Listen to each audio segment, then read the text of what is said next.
Que Deus abençoe você, que use com poder e que isso sobre os nossos corações. Vou te dar o microfone melhor que você tem aqui.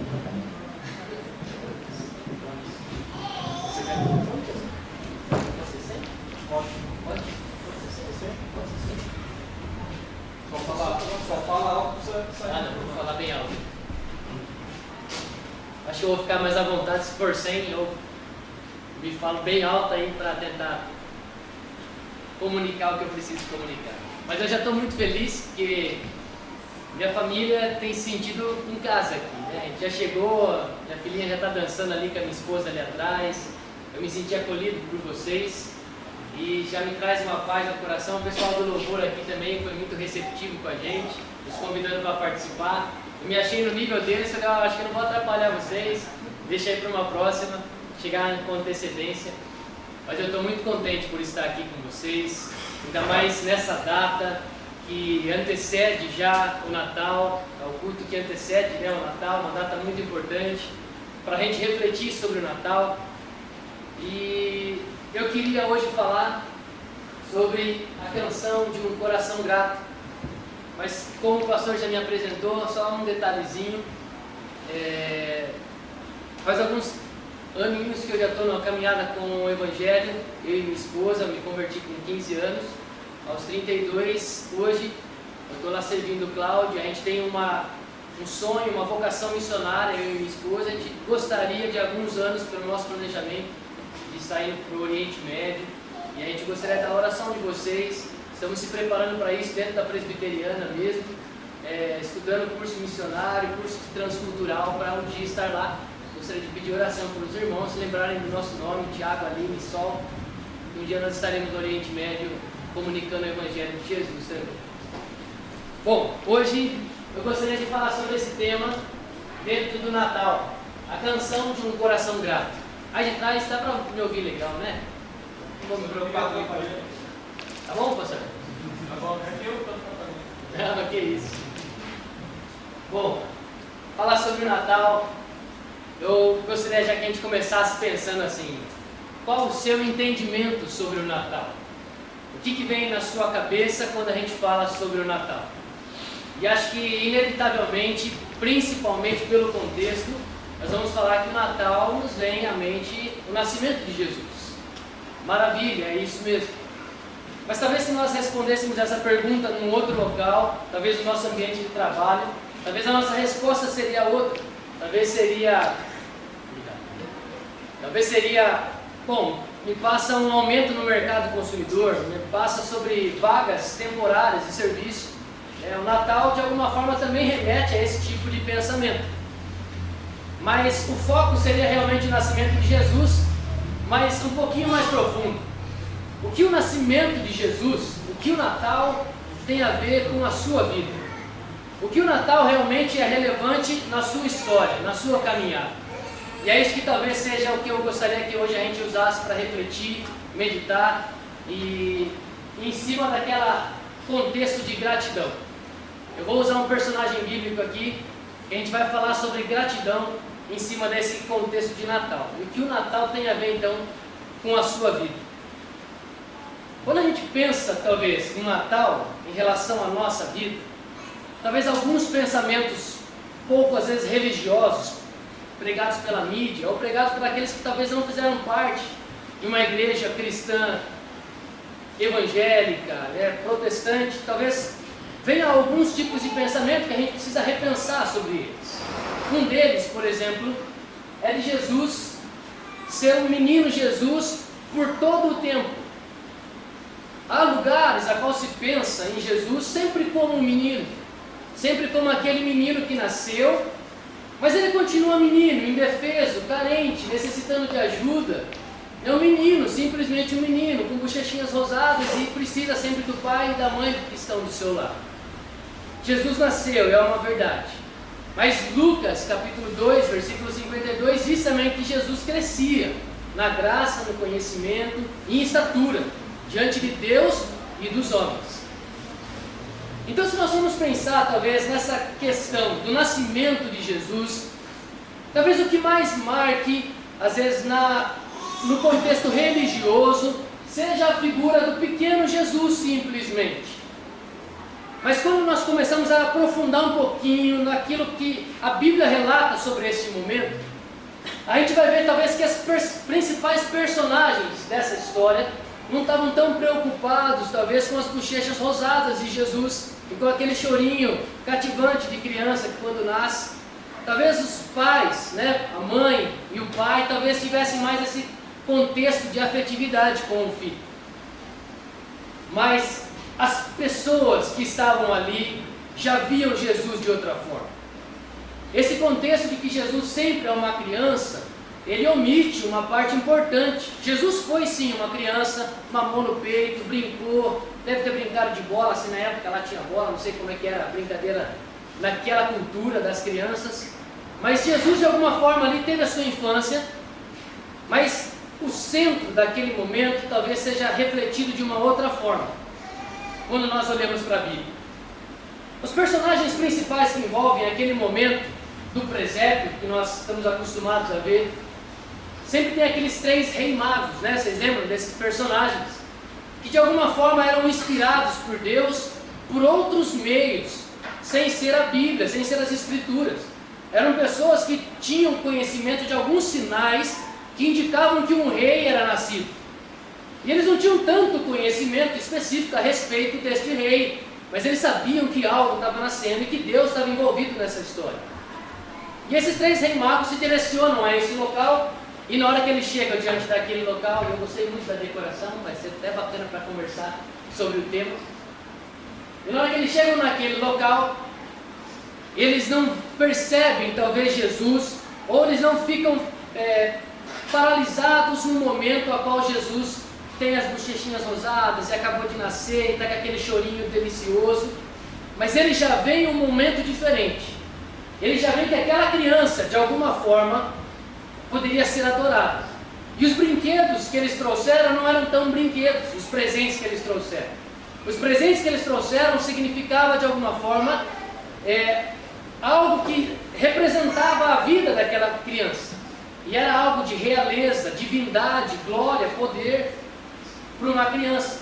Talvez quando a gente vá visitar algum recém-nascido, é normal que a gente leve uma fralda, é normal que a gente leve um chocalinho, um mordedor, e eu estou recebendo bastante isso, graças a Deus.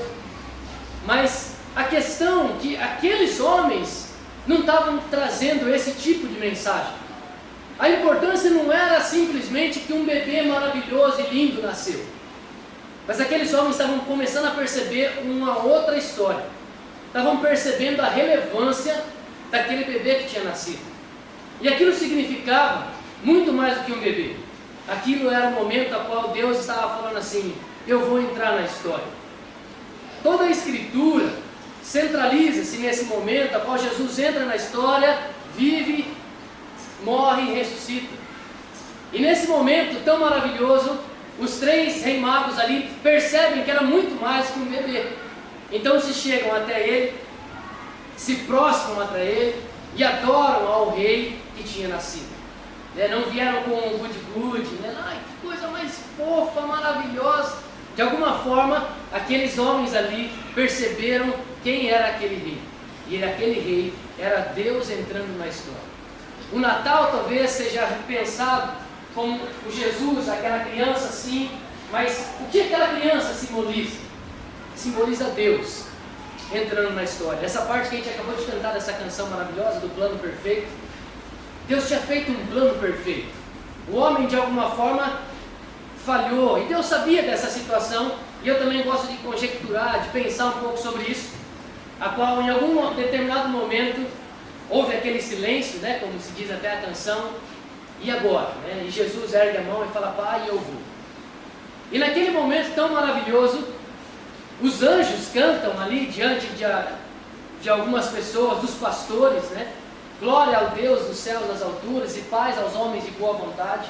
Aquele momento passa a ser muito mais que um nascimento, passa a ser um momento a qual realmente Jesus, o Deus, é encarnado na história. Um outro ponto também relevante que a gente não pode confundir no Natal e que é bom a gente anunciar essa reflexão no Natal é que aquele menino não era mais uma opção para se achegar a Deus. Não era mais um ser iluminado, ou mais um profeta, ou alguém que de alguma forma era simplesmente relevante na história. Mas era o único caminho de se conhecer o verdadeiro Pai e de se chegar ao Pai. Jesus é tão preocupado com isso que num determinado momento da sua história ele até pergunta para os discípulos. Ele fala: o que eles estão dizendo quem eu sou? O que a multidão que me vê fazendo os milagres que eu faço, o que eles dizem que eu sou? Quem eu sou para eles? Uns dizem que tu és mais um profeta, Jeremias, João Batista, Elias. Vão dizendo algumas coisas a respeito de Jesus. E eu também imagino Jesus fazendo não com a cabeça, fala, puxa, só isso? Esse é o começo talvez daquilo que eu gostaria que eles pensassem. Mas Pedro, inspirado pelo Espírito Santo, diz: tu és o Cristo, o Filho do Deus vivo. Então, naquele momento que nasce essa pessoinha maravilhosa, não é mais um profeta, era o Deus encarnado na história e que realmente tinha relevância na história num todo.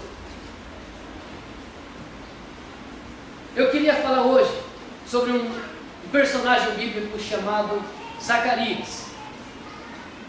Com certeza não é esse homem, senhor aí. E ali, Zacarias, antes de eu dizer o texto bíblico, eu queria contar rapidamente quem é Zacarias na história bíblica.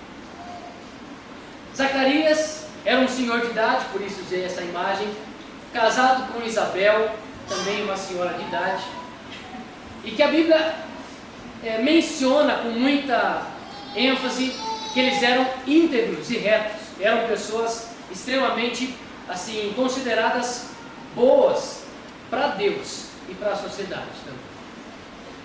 Tinha um detalhe: Zacarias já era velho, junto com sua esposa Isabel.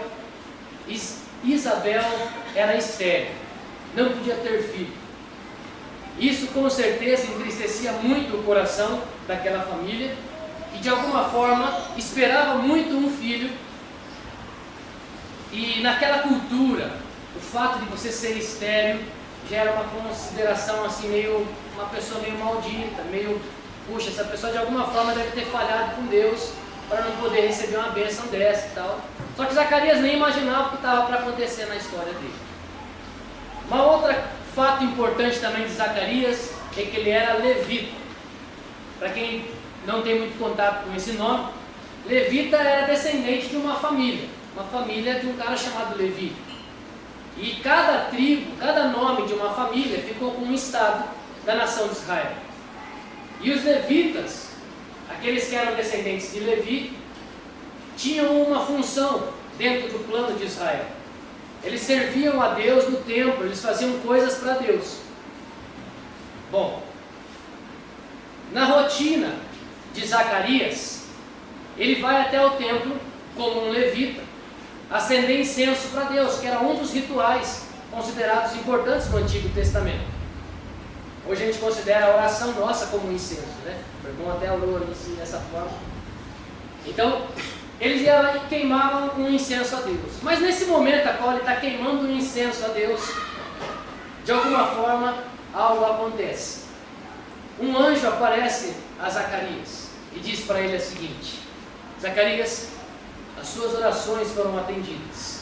Você vai ter um filho, Zacarias. E aquilo lá de alguma forma espanta Zacarias e o deixa talvez com o joelho tremendo, sem fala, meio inseguro, porque era uma situação atípica para ele e para qualquer um daqueles. E Zacarias então começa de alguma forma a ficar muito contente com aquela mensagem, mas o anjo ainda não tinha terminado. Ele fala: olha, esse filho, Zacarias, que você vai ter, esse filho ele vai preparar o caminho para o Messias, para aquele Deus que vai pisar na história, para o Deus da história. Deus não só criou todas as coisas, mas Ele resolve participar da história, e Ele resolve fazer isso através de um nascimento, de uma outra pessoa, que nós já vamos entrar nessa história rapidamente também. E Zacarias, por ouvir aquela história, e por ouvir a dimensão daquela história, decide falar: puxa, eu não sei se isso realmente é possível, porque eu já sou velho, minha esposa também já é velha, ela é estéril, e ele duvida, a Bíblia diz. E por ele duvidar, o anjo olha para ele e fala: Zacarias, você vai ficar mudo até que o seu filho nasça, porque você duvidou da palavra, da mensagem que eu vim trazer para você. E Zacarias, como aqueles rituais eram muito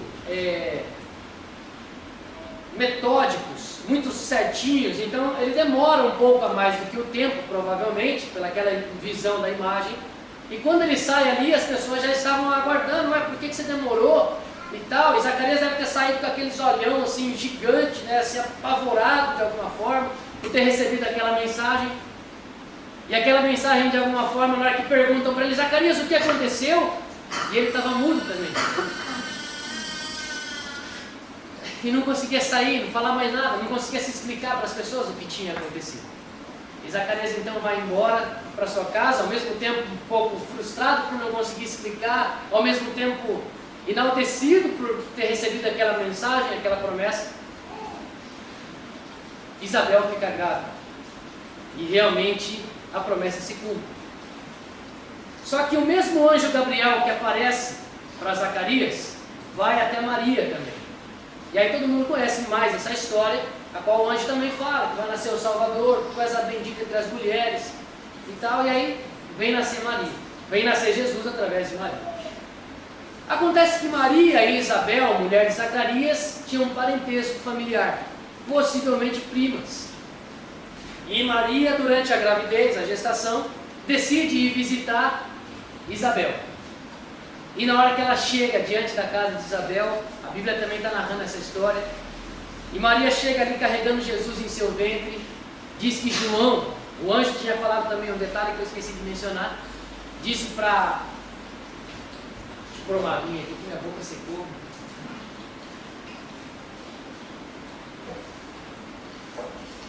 O detalhe importante é que o anjo tinha dito para Zacarias que o filho deveria chamar João. Bom, Maria chega ali com Jesus no ventre, e Isabel do outro lado, na hora que vai receber Maria com João no ventre, João de alguma forma estremece dentro da barriga dela. E diz a Bíblia que Isabel ficou cheia de Deus, porque de alguma forma todos nós, quando carregamos Jesus dentro de nós, as coisas mudam nos ambientes que nós chegamos. Pelo menos devem mudar.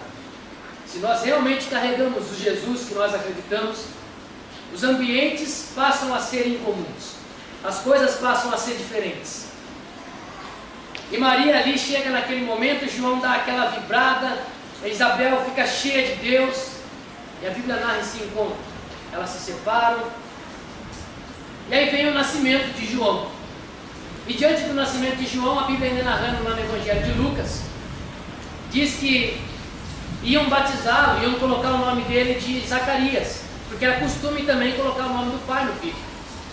Mas ele queria dizer alguma coisa, mas estava sem voz, estava mudo. Ele escreve numa tabuazinha, o nome dele é João. Ele mostra João, e na hora que ele mostra, na minha imaginação aqui, ele deve ter falado, não, o nome dele é João.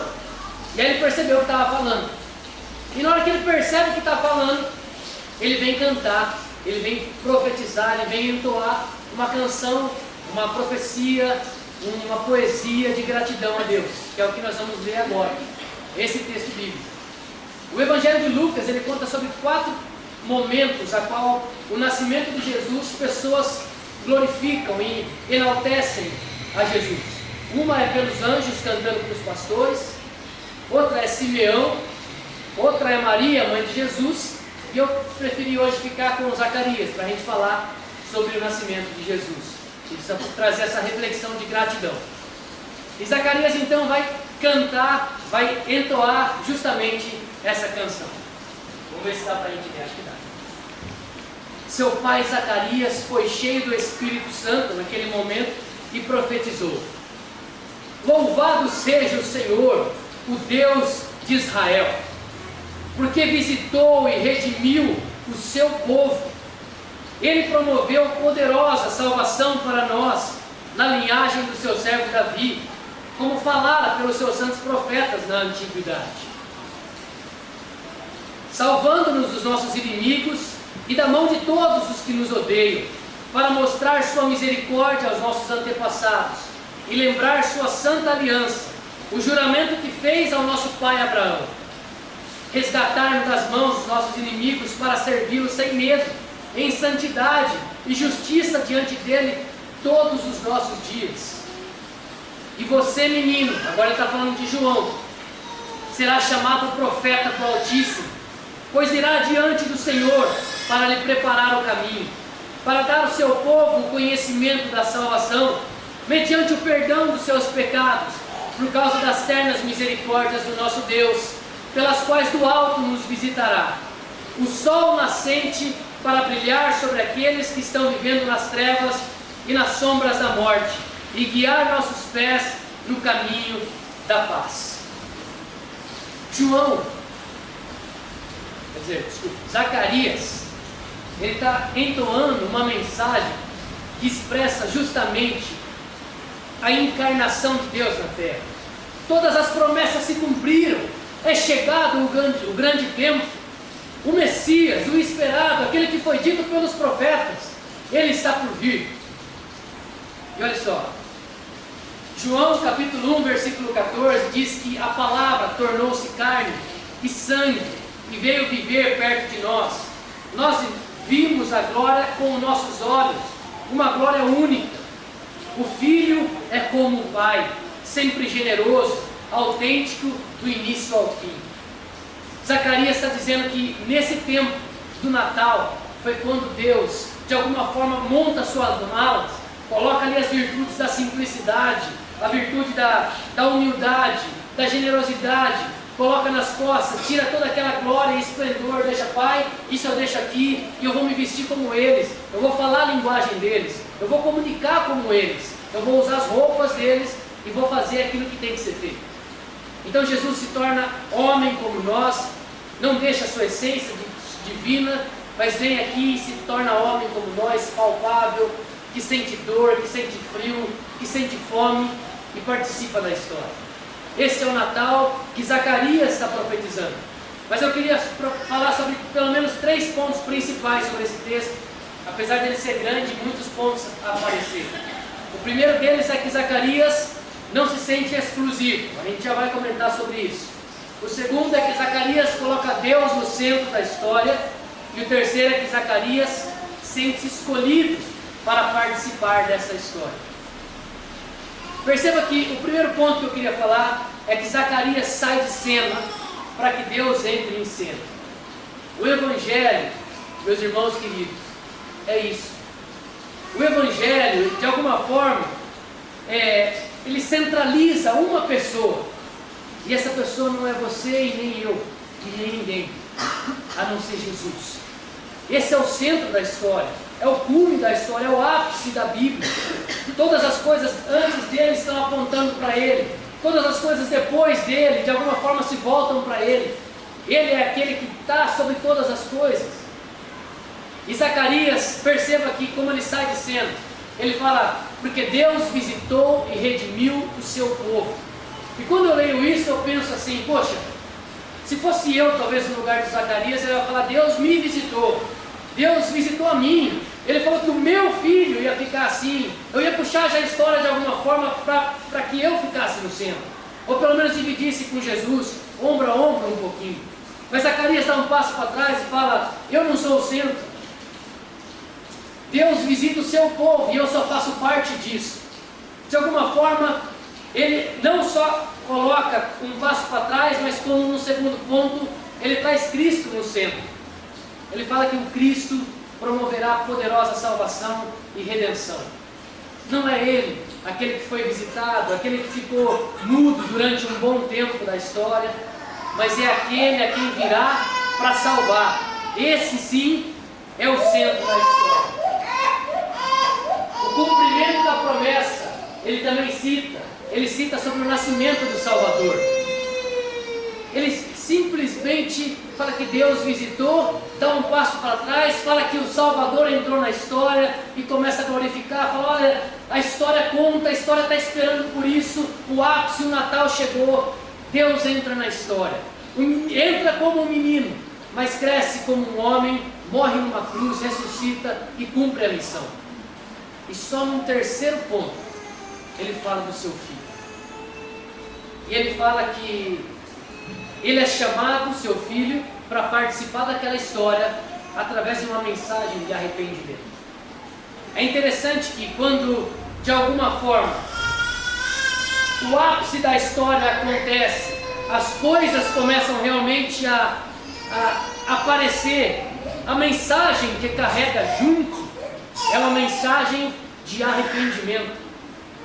E talvez as pessoas comecem a se perguntar, quando se fala do Natal ligado ao arrependimento, porque Marcos capítulo 1 também, as primeiras palavras de Jesus, ele fala assim: é chegado o reino de Deus, arrependam-se dos seus pecados.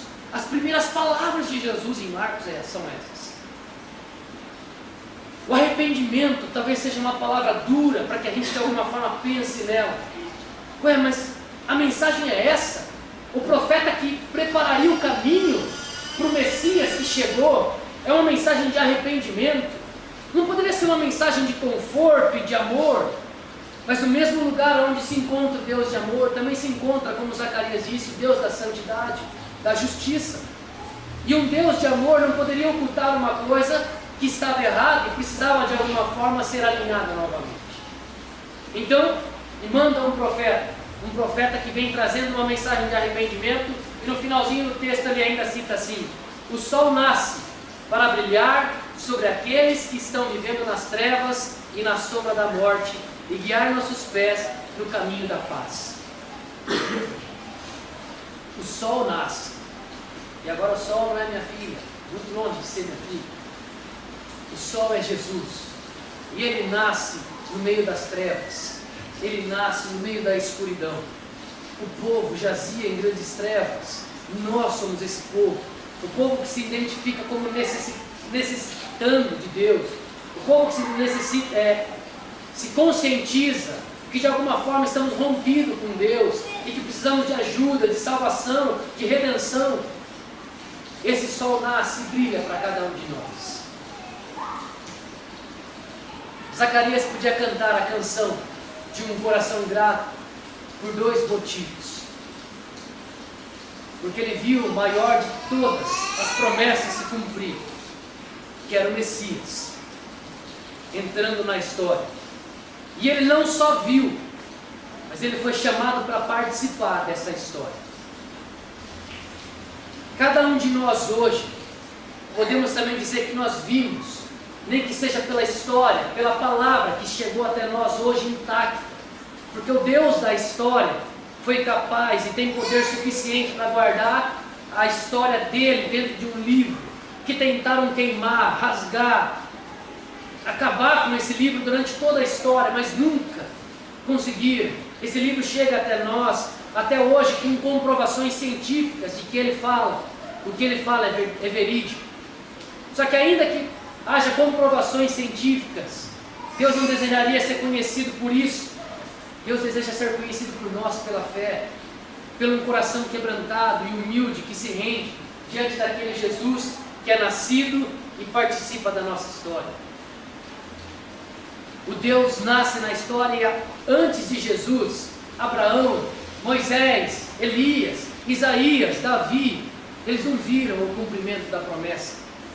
Eles morreram, como diz em Hebreus capítulo 11, os heróis da fé morreram na esperança da promessa que seria cumprida, e foi cumprida, mas eles não viram.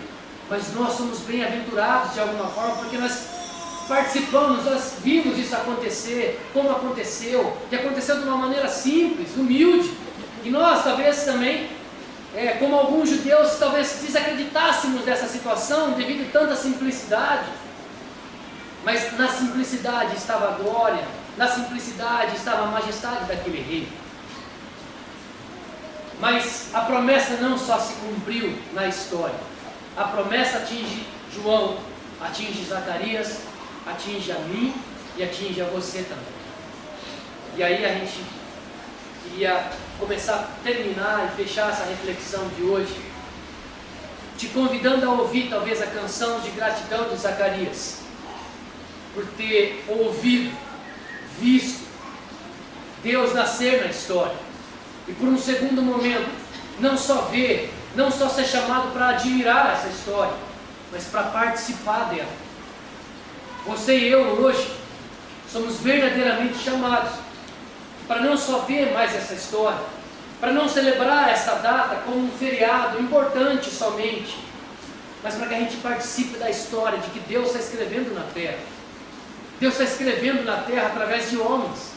Ele usou homens e sempre usou homens imperfeitos como nós, e a Bíblia nunca quis omitir isso, pelo contrário, a Bíblia quis enfatizar que os homens eram homens naturais. Tiago, versículo 15, capítulo 5, versículo 17, diz que Elias era um homem que tinha paixões como nós temos. Elias, um profeta que orou e fez o fogo cair do céu e queimar um sacrifício, derreteu pedra na oração de Elias. E para que se derreta a pedra, aquela primeira música que a gente cantou de 1000 graus, eu já ouvi que para se derreter pedra precisa de 5000 graus para se derreter uma pedra, o fogo. Elias viu isso, mas a Bíblia fala, olha, apesar de Elias ser esse homem de oração, ele era comum como vocês. O Tiago, quando está falando para os seus, ele fala, olha, Elias era um homem, mas ele era um homem comum como nós. Nós não somos mais chamados simplesmente para relembrar essa história como uma história bonita apenas, como uma história mítica talvez, ou até mesmo mística, mas nós somos convidados a refletir sobre o momento que Deus entra na história, e isso muda toda a história. A Bíblia passa a não ser mais um livro da religião cristã, mas a Bíblia passa a ser, para aqueles que acreditam nessa história, o livro da história da humanidade, onde aqueles que nasceram começa assim a história tem um ápice no centro em Jesus, e a história termina assim. Essa é a história da humanidade. E o que o homem precisa, e o que o homem precisava era justamente desse nascimento, daquele que viria, morreria na cruz e nos salvaria. O Natal então é isso. O Natal é o momento a qual Deus decidiu pisar na história, participar da nossa história, montar sua tenda no nosso meio e falar, eu vou caminhar com vocês, eu vou fazer parte da história de vocês. Mas não quero somente que vocês admirem isso, quero que vocês também participem disso. Quero que de alguma forma essa história importante faça sentido na sua vida de uma forma mais relevante. Então, que essa canção de Zacarias possa soar ao nosso coração com muita gratidão de um Deus que participa da história e nos convida também para participar dela. E se eu for falar para os irmãos por que ele me convidou, eu não saberia dizer motivos de merecimento.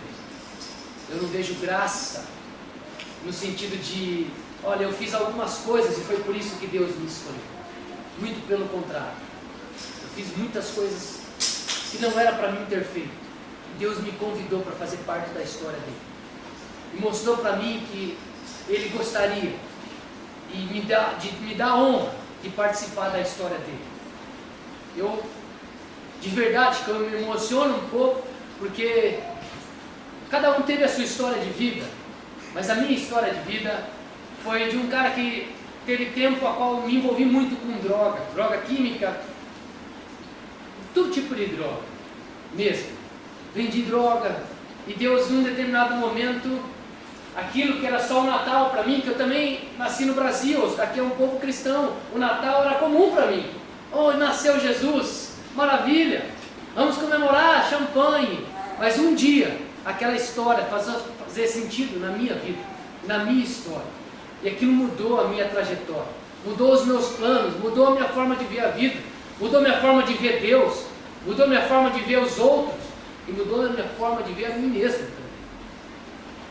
Esse é o Deus que de alguma forma nos convida a ver o Natal dessa forma. Deus, em um determinado momento, mudou literalmente a minha história, como da água para o vinho, literalmente.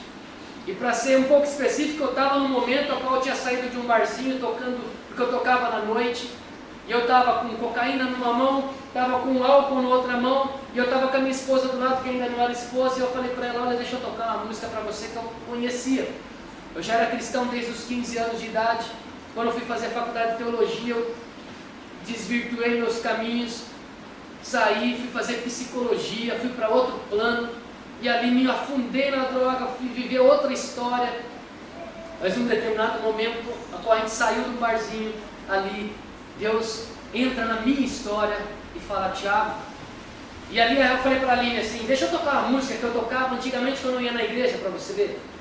Ela falou: tá bom, toca. E a gente estava num cantinho, separado, passava o rio, eu moro lá em Sorocaba, estava passando o rio Sorocaba. E ali eu fui tocar uma canção para ela, e a presença de Deus foi tão palpável, tão forte, e nós dois começamos a chorar. E ela falou assim: o que é isso? Eu falei: também não sei. E eu só fechei o olho e falei: o Senhor está aqui, no meio da sujeira, no meio daquilo que eu sou, Senhor. O Senhor está aqui, Deus. Eu falei: eu não sou digno de ouvir sua voz. E ele me falou uma coisa que eu não esqueço até hoje. Ele falou assim para mim: pastor Tiago, você nunca será digno de ouvir minha voz. Eu só estou aqui porque eu te amo, cara. Você tem que entender que é isso. Eu te amo. Nunca será por dignidade sua, por mérito seu. E aquele Natal então passou a ser diferente. O nascimento de Jesus passou a ter outro significado na minha história. Eu não vi aquilo mais como uma festa, como um feriado somente, como um momento de reunião familiar. Mas era um momento no qual Deus entrou na história, e entrou na minha história. E agora Ele me convida para fazer parte dessa história que Ele está escrevendo. Mas Ele não convida só a mim. Ele convida a cada um de nós que estamos aqui nessa noite. Ele convida um povo que está reunido pelos 4 cantos da terra, que fala chinês, que fala hebraico, que fala inúmeros tipos de língua, dialetos, para fazer parte da história dele. Fala: eu te convido pelo nome. Você não está aqui por um acaso. Eu conheço você. Eu conheço a sua história. E antes que a palavra saia da sua boca, eu sei o que você tem para dizer para mim. Esse é o Deus que veio nascer no Natal. Jesus. Jesus. O nosso Rei. E por isso nós podemos chegar diante dele e falar: Senhor, você é maravilhoso como uma criança, mas é muito mais do que isso. Você é o Deus encarnado na história. Isso é o Natal. Amém? Eu gostaria de cantar uma canção com vocês, para que a gente terminasse essa reflexão. Pastor, ficar os slides da canção.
terminar?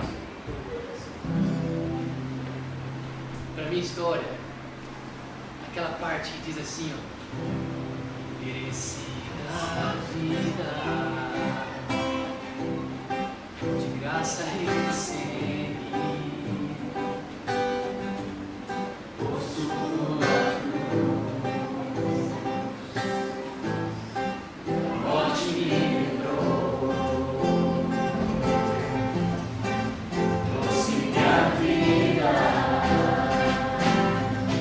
Eu estava condenado,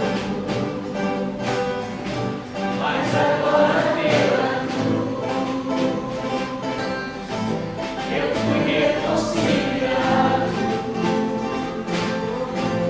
Após pela cruz me chamou, gentilmente me atraiu e eu, sem palavras, me aproximo, quebrantado por seu amor.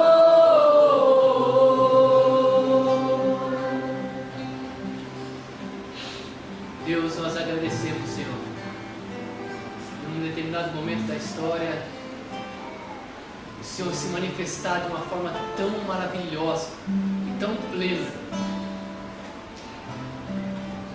não enviando alguém, mas vindo aqui, Deus, e deixando-nos te conhecer pessoalmente, como diz em Hebreus, em Jesus, que por muito tempo o Senhor falou pelos profetas, mas havia o tempo, e esse tempo para a chegada, ao qual o Senhor passa a nos falar através do Filho. E o Natal nos traz esta memória, Pai, a qual o Senhor um dia pisou na história, permitiu que seu Filho entrasse aqui na história e morresse naquela cruz. Obrigado por esse presente que nós recebemos tão maravilhoso, que foi o Senhor armar a sua tenda aqui no nosso meio, nos convidar para fazer parte da sua história, e que a gente possa então ser pessoas também missionais, tenha a compreensão da missão de levar essa esperança que hoje nos atinge a outros também nesse Natal, no meio dos nossos familiares, no meio dos andarilhos das ruas, no meio do nosso trabalho, no meio das nossas faculdades e escolas, que a gente possa levar ao Senhor, o Deus que participou da história. Muito obrigado, Senhor. Nos rendemos aos teus pés e reconhecemos que o Senhor é santo, é Deus e é todo-poderoso. Em nome de Jesus oramos. Amém. E agora, irmãos e irmãs, idem em paz, e que a graça do nosso Senhor e do nosso Salvador Jesus o Cristo, o grande e o eterno amor de Deus, o nosso Pai, e as mais doces e ricas consolações do Santo Espírito do Senhor estejam sobre todos vós, hoje e eternamente. Amém. Boa semana a todos, queridos.